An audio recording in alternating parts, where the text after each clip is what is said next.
1. Touchdown. Those gears 10 feet. This is News 4 New York.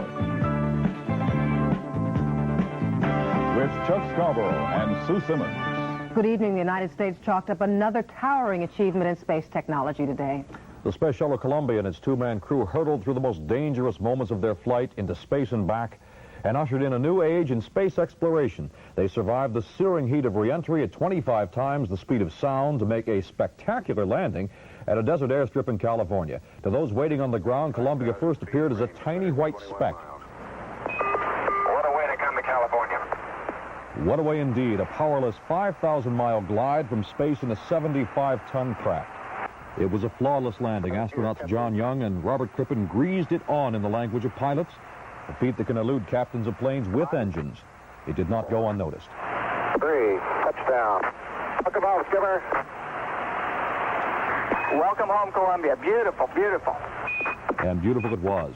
The worry over the condition of the protective heat tiles, of course, had vanished, and after shutdown safety procedures, astronauts Young and Crippen emerged jubilant and spoke briefly to an appreciative audience at Edwards Air Force Base.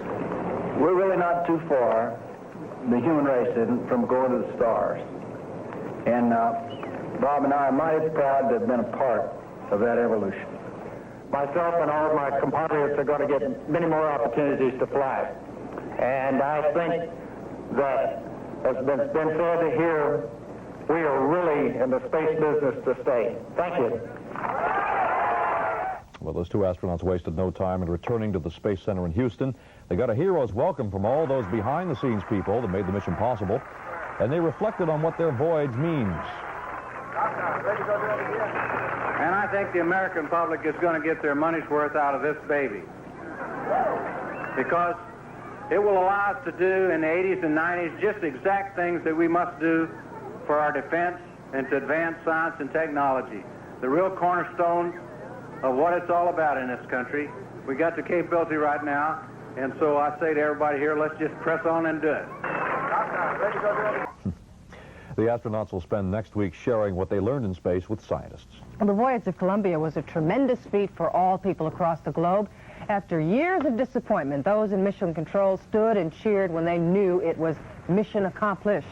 President Reagan told us astronauts Young and Crippen, "Your brave adventure has opened a new era in space travel. Our friends and adversaries are reminded that we are a free people capable of great deeds."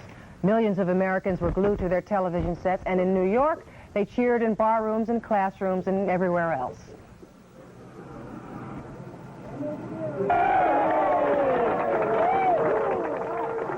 It's the most beautiful thing I've ever seen. It was really nice. I wish they'd do it more often. I think it's a step closer to being that much further ahead of Russia in the space program. I think it's a miracle. It's fantastic. I just hope I'm around to take the first shuttle flight wherever.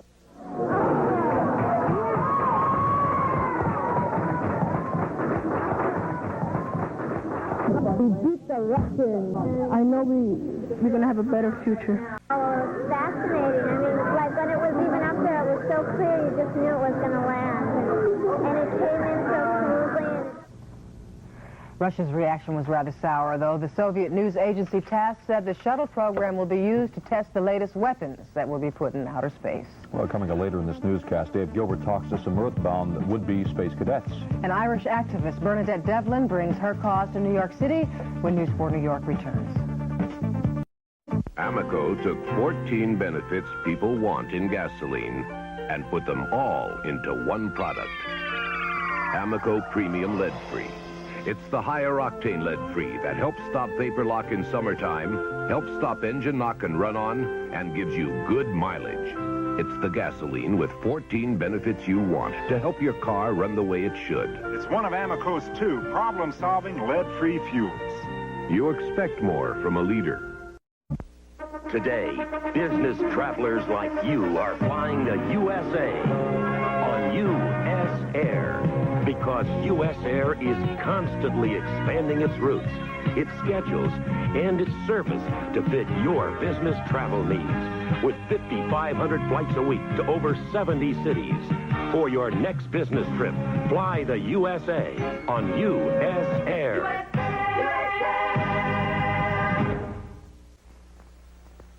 learning how to live right, as healthy as can be.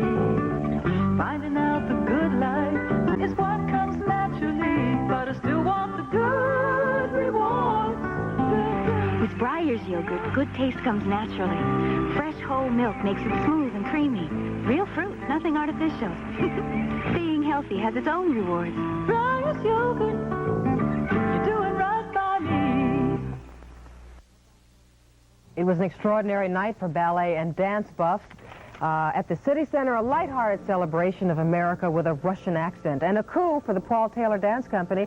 For tonight only, those two giants of the ballet stage, Rudolf Nureyev and Mikhail Baryshnikov, performed together for the first time. We took in a rehearsal of one of the works on the program, a sort of all-American spoof called From Sea to Shining Sea, with a cast including, besides the Russians, Wen Verdon and Hermione Gingold as Mae West. It's my debut and my last. I think I'll never do any more because I'm killing myself in this frog. Well, tonight's benefit, we repeat, tonight's performance was a benefit for the Paul Taylor Company, which will be performing at the City Center for the next 3 weeks. Well, tonight the sense of exhilaration certainly over the safe return of our space shuttle Columbia and the two astronauts lingers on. It truly marks the dawning of an age when ordinary people no longer have to cling to our green planet Earth, unable to venture into space. Dave Gilbert found some New Yorkers who were thrilled by that possibility. The World Trade Center's observatory is about the highest you can get above ground here without going up in a jet. And the view's about the same. With the rain now, you cannot see too far. But in the future, we may be able to get a view of Earth like this. Not with me taking it. I need an Instamatic. At some point in the future, it's believed the shuttle will take on passengers, and many New Yorkers say they'll be first in line for tickets. I want to see what's up there. Why? Why? Because it's something that I've never experienced and a lot of other people haven't experienced. The only bad part about it, Joe, is we're going to have to come down. Do they have first class? I don't know. Well, if they did, I would go first class. If not, I would go coach. Down here, I'll stay. Unless, of course, they put women up there, then I'll go up there. That's a great camera. It really puts out a nice picture. What would you want to see up there? I like to get a close-up look at the moon, stars, you know, all that stuff.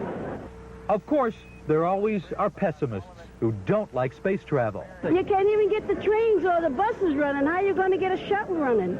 Well, NASA did it today. Would you buy a ticket? That was just a lucky shot, honey. That was a lucky shot.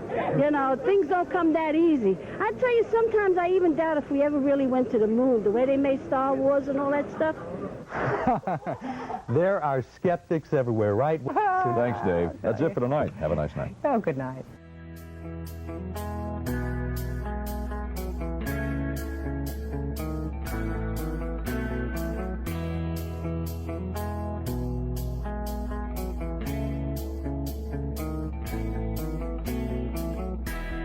Gravity doesn't exist. There's no such thing as a solar eclipse. Gravity doesn't exist. There's no such thing as a solar eclipse. Those flat earth deniers, nothing but liars. They don't want you to know the truth. They just keep getting richer by showing fake pictures and pretending that we landed